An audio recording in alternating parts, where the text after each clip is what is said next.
Hi, I'm Cameron Herold, the CEO Whisperer and Business Growth Guru. I'm excited to welcome you to the 2021 Mindset Mastery for Business Leaders Summit, hosted by my friend Nicole Holland, where I'll be teaching you about how to really develop your vivid vision as the leader of your organization. Hello and welcome. And Cameron, thank you so much for being here. I'm super excited to dive into this. I love your book, Vivid Vision, and I know so many people have their lives have been transformed by this work of yours. And I'd love for us to talk today about how do we really create that vivid vision for ourselves, for our company, for those that we lead. And yeah, wherever we go from there, I'm excited to get into the meat of this. Awesome. Thanks, Nicole. And I really appreciate you asking me to do this as well. So, the idea of the vivid vision, first off, is something that I learned from an Olympic coach. And he was a high performance sports psychologist that worked with athletes to get them to visualize themselves performing the event. And he taught a group of entrepreneurs how we could start visualizing our company. And then, if we could visualize it in that finished state, much like an athlete would, we would be able to figure out how to make it come true. So the concept of the vivid vision has become a 4 or 5 page written document that describes every aspect of your company in its finished state 3 years from today.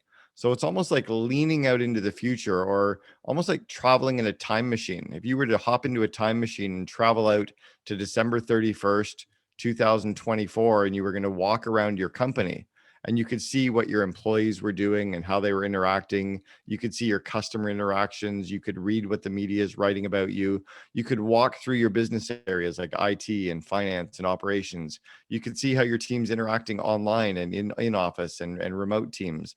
And you could describe it. You wouldn't know how you got there, but you could describe what you see.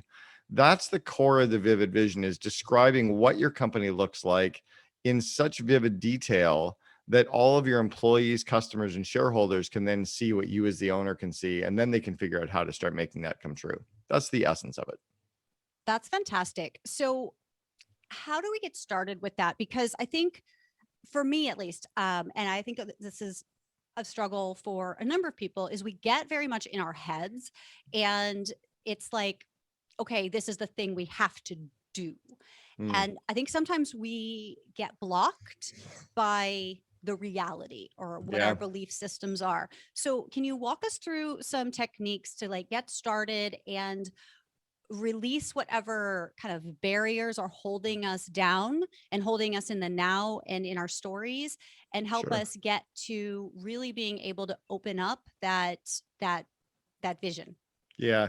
One of the key things is to get away from your office and get out of your day-to-day environment, get away from your computer, get away from your boardroom, get away from the space that you typically are in your planning and figuring out mode, and go into an environment that allows you to dream. Go and hang out at the ocean. Go and go to the park. Go down by the beach, go up in the mountains, go out into a forest, go somewhere where you're connected with nature, and just bring a notebook and a couple of pens. Maybe bring some music with you, allow the music to just allow your mind to drift, and start thinking about what your company might look like without worrying about how it's going to come true. If you were building a home or doing a renovation of your kitchen, you have no idea how they're going to do the electrical and the plumbing, nor do you care. You don't care how they're going to pour the foundation or how they're going to put up the walls. You just know what your finished home is going to look like, how it's going to feel, how you'll entertain, how you use the different rooms in your home. You just want that to fit your life, and you don't care how they build it as long as they build it on time and on code and on budget. So in the owner's role in dreaming and thinking about the vivid vision, it's not to figure out the how. Your team will figure out how to make that come true. So I like disconnecting, going somewhere where I'm inspired, and just making lists, doing mind maps, and just jotting down ideas. Do that a couple of times over the course of a couple of weeks, and you usually have enough to create your first rough draft of what your vivid vision will look like. That's fantastic. So we want to stay away from the how and really get into the feelings behind um, what the picture is when it's Yeah, like the dream house is built.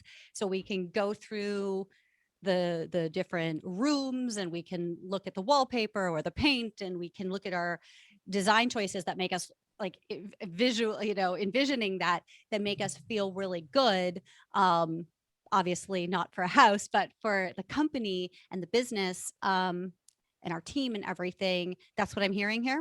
Yeah, because once you know what the finished state looks like, let's say you're talking about your customer experience and how your customers interact with your employees and how your customers feel and what you want your customers writing on Indeed and Yelp and how you want your customers talking about your company.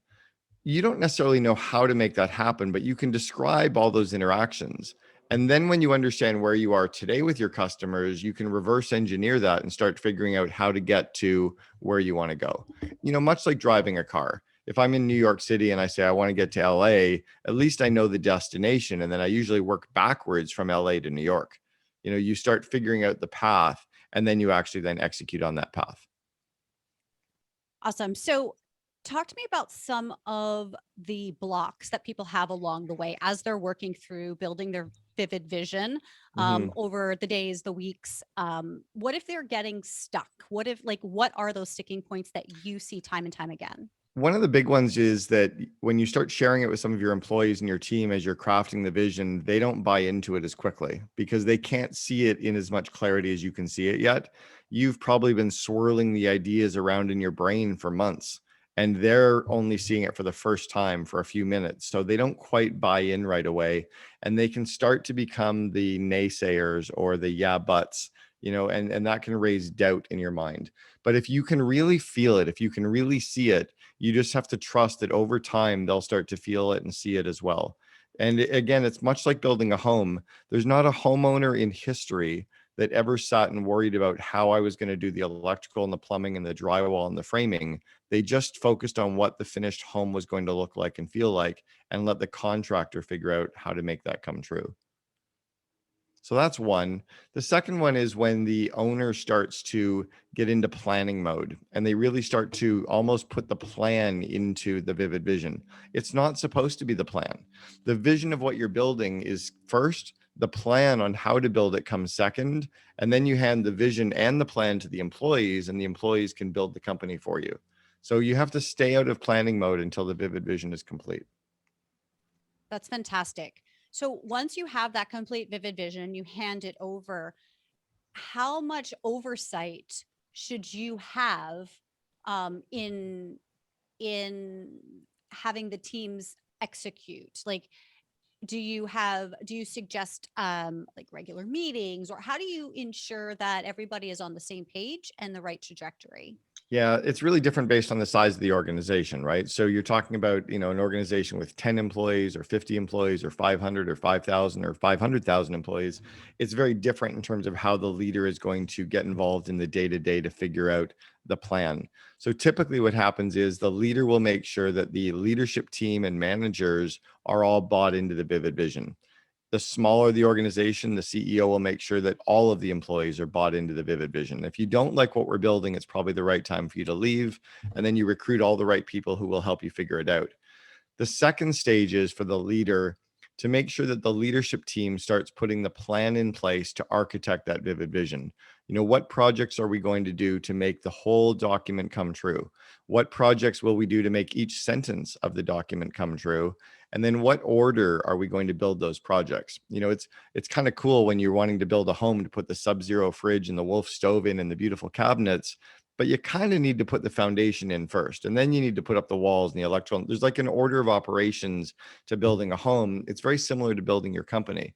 So some of the projects to make your vivid vision come true won't happen until the third year. Some won't happen until second year. Some might happen in fourth quarter, third quarter, second quarter. So the CEO's job is to make sure the leadership team is starting to put the plan in place, and the plan is going to execute the vision.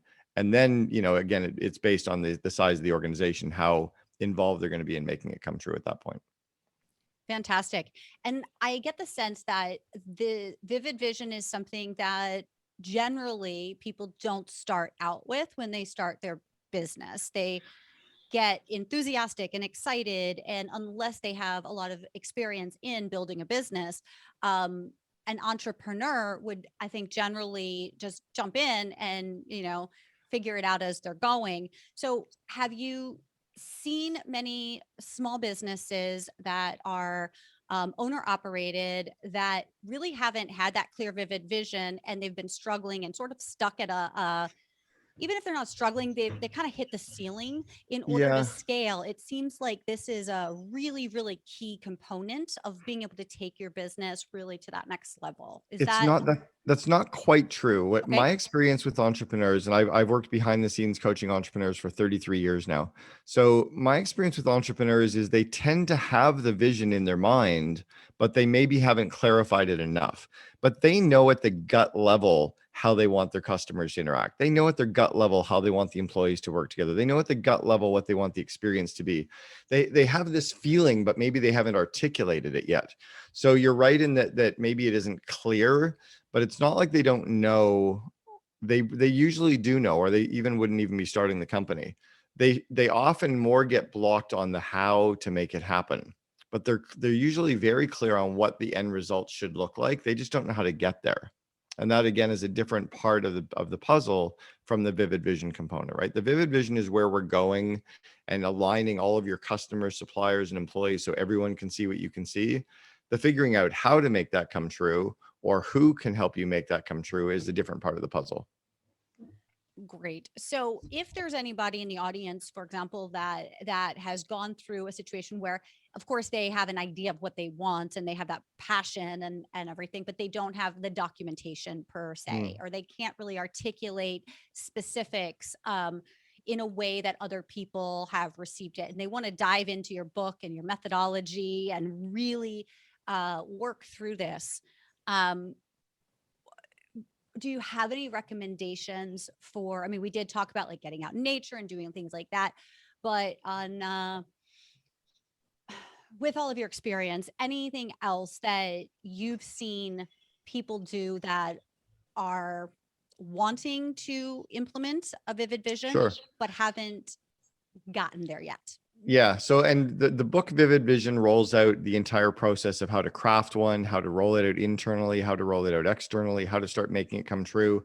I also cover the concept of the vivid vision in my first book, Double Double. It's chapter 1.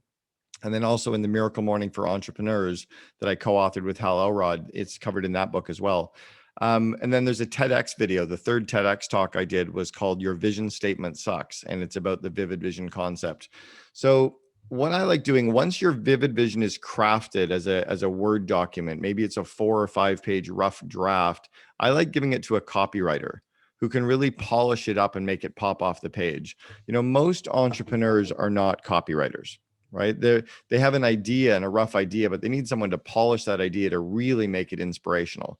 So when you hand your vivid vision to a copywriter and they can polish it and make it pop off the page, I have one who's done 350 of them now for entrepreneurs all over the world.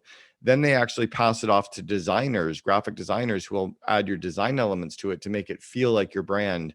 So that's what really starts to capture the hearts and minds and attention of your customers, your employees, and your shareholders. The second stage is I like giving it to all of my employees and having all of the employees read it at the same time, either over Zoom or at an in-person meeting. You're going to hand them a PDF or email them a PDF, but you're going to have them read it out loud and go through sentence by sentence and have them, as they're reading or listening to it being read, circle the words or sentences that most inspire them. So that's what you're going to start to see, that they're going to really hone in on a couple of core points that matter to them. And that's where you lock them into the vivid vision with you. Second step is you're going to share it on your website. You're going to email it to your customers. You're going to email it to your banker, your accountant, your lawyer, your shareholders, everyone who touches your company, your suppliers, everyone can see what you're building. So then they can help conspire to make that come true. And then the third step is every quarter, having all of your employees reread the vivid vision again so that they're constantly thinking about the future, but they're executing on today.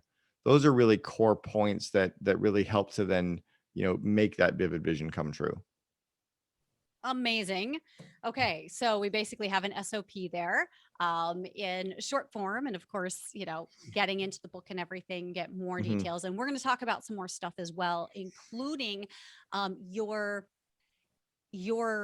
a little bit about your history and how you've done what you've done, and some anecdotal stuff. But before we Sure. do, I want to ask everybody, pull out your handy, pull out, oh my gosh, I haven't been in Germany in so long. I'm calling it a handy. Pull out your cell phone. And what I'd love for you to do is screenshot this conversation right now. I want you guys to go on social, share this out. If you've gotten value from the session so far with Cameron, what I'd love for you to do is share it out. Let us know what's been your biggest takeaway so far. I want you to use the hashtag MMFBL for Mindset Mastery for Business Leaders. That way, our team gets it and we're going to reshare that. And make sure you're also tagging Cameron at Cameron Herold. That's CameronHerold. So Cameron can also get some feedback after the session because I'm sure he loves that. And yeah, then I will have some more fun and get some more good information here. And yeah, so Cameron, let's talk about how did you come to realize the importance of having a vivid vision yourself as you, I mean, you've been an entrepreneur really your whole life. How did you come to recognize how the importance of this? Yeah, the big one for me was I used to feel that when I had an idea for a project or part of the business that I was working towards or that I wanted the company to work towards, and employees would ask questions about it, I used to feel they were arguing with me or debating me. And the reality was they weren't arguing or debating, they just didn't quite understand the whole project. And the second part is I would have employees working on certain components of the business and they didn't seem as excited about it as I wanted them to be because they didn't really understand what they were doing and why they were doing it and what it was a bigger part of. You know, the analogy was you come across these three guys sitting in Spain and Barcelona, and they're sitting on the sidewalk and they're making bricks. And you ask the first guy, "What are you doing?" He said, "I make bricks." And they asked the second guy, "What are you doing?" He said, "I'm building a wall. And I get to make the bricks to build this wall." And they asked the third guy, "What are you doing?" He said, "Well, we're building the Sagrada Familia in Barcelona, this massive church, and I get to build the bricks to make the left wall of the cathedral." You know, who has more meaning in their day-to-day task of making bricks? It's the person that understands what we're building and what it's going to look like in the future, and they're excited about that. So that was kind of where I started to see the value, was when I shared my vision more for a company or for a project, I could get more buy-in, more excitement, and I often had a lot of the questions went away. It also allowed me to say no a lot more inside my business. And I think leaders need to say no more often than we say yes, because just because there's a great idea, it doesn't mean it's going to drive us towards the vision of what we're building. But if people can't see where you're going, they don't understand why you're saying no. So it provided a little bit of a filter and clarity around that as well. And then lastly, where we really saw it kick in was when I was the second in command for 1-800-GOT-JUNK. We rolled out, at that time, we called it a painted picture, but the vivid vision idea inside of 1-800-GOT-JUNK got all of our employees so aligned that we ended up ranking as the #2 company in all of Canada to work for. And it was because we built this strong culture, or a cult almost like environment inside of this organization, where people were so excited about what we were building and what it looked like. They understood every single aspect of their job. That's when it really got supercharged for me as well. That's fantastic. And it sounds like you basically turned the employees into evangelists. So Mhm. they were more than just working in the business, but they took ownership in in how the business grew. Is that They also had the same level of intuition that the CEO had, right? Because they could see the future so clearly, they could make decisions with that same gut level intuition. And so often entrepreneurs think they're so intuitive. Well, they're not any more intuitive than anyone else. They just have clarity so that their intuition can kick in faster. But if everyone can see what you can see, then you can have that same level of clarity. By the way, the vivid vision concept, in my book Vivid Vision, and then in a course that Mind Valley is launching, on the vivid vision concept, talks about how families can use the concept as well. Right? If you have a traditional family with a husband and wife, or two partners that are going to have a family, you really want both partners to be on the same page. Right? What are your family vacations going to be like? What are your family traditions going to be like? What are your normal days to day like? Well, how are you going to divide and conquer raising the children, or having hobbies, or having your own personal lives and meshing those together? And unless you get that clarity between the two partners, there's no way that you're ever on the same page. And the tension and friction that happens isn't because you're not in love, it's because you just haven't got that shared vision. So if both people would actually craft the vivid vision for the family, and for your personal lives as well as for your business, that's when everyone gets completely aligned. Pure gold. Thank you Mm, for that. I think it's so important that we do really look as business leaders at not just our company and our business and our team, and but that really we take that holistic approach to making sure that we're in alignment in our life too. And this is just so brilliant how you shared that we can apply this concept to our relationship at home as well. for sure. Yeah, it's the whole healthy mind and a healthy body component as well. Definitely. Oh my gosh. Okay, so where to go from here? Tell me about something that again you've seen many times over the years, and with your COO Alliance. I mean, you work with so many second in command folks who are really more of the operators of the business, while the CEOs are more of the visionaries of the business. Can you talk to me about how um, some of the common frictions that come up in the implementation that we haven't discussed already, and Sure. how you recommend that the second in command supports the transition, or like helps to overcome those challenges? Yeah, one of the big challenges is that most entrepreneurial leaders work very hard at growing their skills, right? They join masterminds, they get coaching programs, they read books, they have skill development, but that's it. And they don't necessarily focus on growing their team skills or their managers' skills or their employees' skills. And often the training that we give people is on what we do day to day. We train them on digital marketing, or we train them on, how to build or how to install Windows in a home, or how to work the machine faster. But we don't give them the executive functioning skills to be stronger as leaders. And I've always believed, and I actually launched a course called Invest in Your Leaders because of this, but I've always believed that the more we grow our people, the more they'll grow our brand. So if I can grow the skill set of my leaders, they can then grow the company. Now, I was coaching a CEO. I coached them from about 40 employees up to 700 employees over a few years. And I taught this leader a skill. And he goes, "Oh my gosh, this is going to change the whole company." And I said, "No, what will really change the company is if you train all 400 of your employees on this skill. That's what will really supercharge the organization."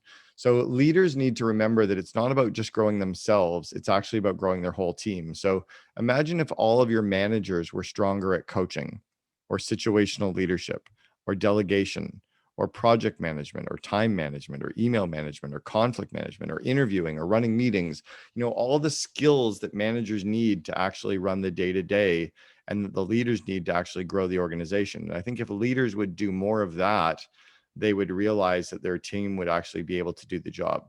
We get frustrated with people, but we haven't given them the skills to do the job yet. Second part of that is that all of Gen Y, one of the core things, there's really two core things that Gen Y wants in their careers. One is to work for companies that have a purpose. So they're working with a company that has a cause or a purpose they believe in. The mission is important to them, that they live those core values. But the second is they want skill development. They actually want to grow in their career. They're really hungry for personal growth. And if we can bring that into our organization as a benefit that we're giving the employees, where we're training them on these skills, we're helping them get stronger in these skills, that's actually something that's going to be very powerful. After you've really worked hard at growing the skills of your leaders and growing the skills of your managers, is really ensuring that you've got strong roles and responsibilities across the org chart. So you have a lot of clarity of who does what in the organization. And entrepreneurs need to a little bit remove themselves from that day to day and empower their team, right? If they're focusing on growing their skills, removing obstacles, cheering people on, praising them, they don't need to micromanage. The only reason that entrepreneurs tend to micromanage is either A, they're bored, they don't have enough of their own stuff to focus on, or B, they're worried that their team doesn't actually have the skills to do something. Well, then don't micromanage them, give them the skills. Or C, they're just not sure what people are working on. So why don't you put a system in place like Asana or project management so that you can actually see what people are working on? So when the owners start focusing on the right things, that actually can supercharge the organization as well. The COO tends to be the one who has to actually implement all the ideas. Entrepreneurs actually have been for the longest time trying to learn how to do everything. They don't need to know how to do it. They just need to know that it exists. The COO has to be able to do it. So the entrepreneur needs to understand top grading exists or certain interview processes exist. But then the COO and the leadership team have to be good at interviewing, right? The CEO just needs to be aware that certain aspects of digital marketing exist. The marketing team has to be good at it. And if the CEO can free themselves up from trying to understand everything and instead more to inspire and praise and raise the energy, the CEO's job is to be the chief energizing officer. So if they can praise more and energize more and thank people more and align people more and grow their skills more, they don't need to worry about the day-to-day as much as they used to. I you know love that. Yeah. and that's kind of similar to a homeowner, right? When the homeowner is so clear about what they're building, they don't have to worry about how to do the electrical. They just need to know that the contractor hired great electricians. And then if the homeowner shows up once in a while and goes, this is amazing, I love what this is, great, this looks so amazing, all the employees building the house feel excited and they work harder, right? But if the homeowner shows up grumpy and negative, then the employees don't actually feel inspired to build the home. It's exactly the same. I love that. Chief Energizing Officer. Mhm. Such a great concept. All of this has been so amazing.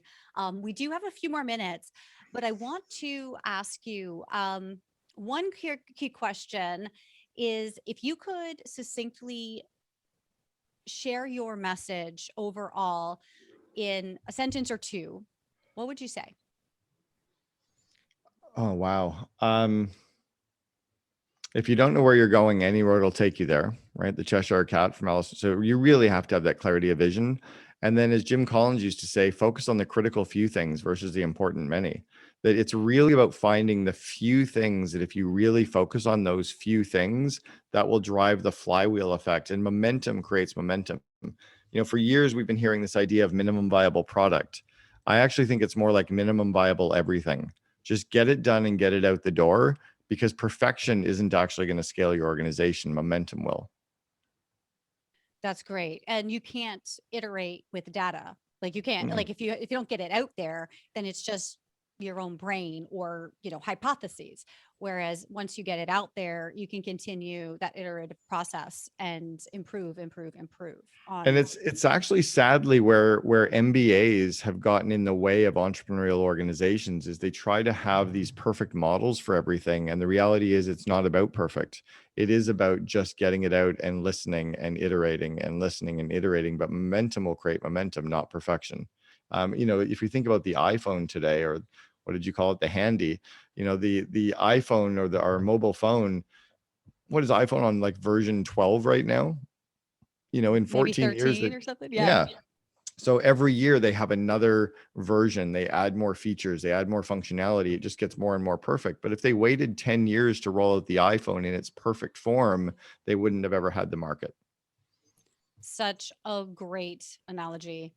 Cameron, this has been fantastic, and we are running out of time. So the floor is yours for any kind of last words of wisdom that you want to leave us with, and then we'll make sure people know also how they can connect with you. And you've got so many books and courses and all of the things. I want to make sure folks know how to follow up with you after our session.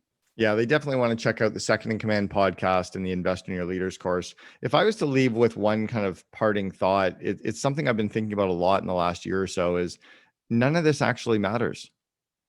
We're all going to die. We're all just walking each other home. We really should have a lot more fun along the journey, because this is just what we do to make money. And we just shouldn't be taking ourselves so seriously with our business and our day to day, because the reality is at the end of the day, it really doesn't matter. So it's about having fun along the journey with your employees, with your team, with your neighbors, with your friends. Kind of enjoy the celebration along the journey. And if you bring that energy with you into your company will scale much more than being serious will. I love that. I love you. I so appreciate your time today and sharing your words of wisdom with the audience. And yeah, so Second in Command podcast, all your stuff. Is there? Do you want people to go to Cameron Herold website or? Yeah, if they go to the CameronHerold.com or the COOalliance.com websites, all 5 of my books are available on Amazon, Audible, and iTunes. The Invest in Your Leaders is investinyourleaders.com. Or, yeah, the Second in Command podcast as well. Fantastic. Thank you so much. You're welcome. Thanks, Nicole.